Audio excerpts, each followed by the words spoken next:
Okay, hi everybody. I had my 18-week, I had my 18-week ultrasound yesterday at 1:30, and this is the ultrasound profile of our baby.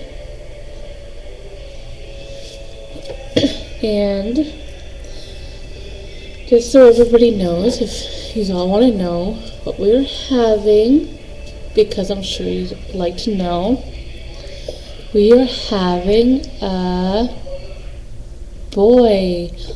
The technician, she was saying, she had asked us if we would like to know the sex of the baby, and we said yeah. So she was looking, and she said, looks like you're having a boy. Well, my husband and I were so happy to hear that. Oh, so yeah. Now I gotta go get some blue soothers, blue toques, blue outfits, because I have lots and lots of pink clothes. So I have to pack all those up and get some new ones. And I'm going to buy a little tuxedo for my baby for next year, but I'm going to wait for that.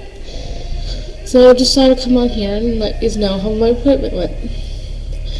So, if anybody wants to comment on my video, go ahead and do so. Thanks. Bye until next time.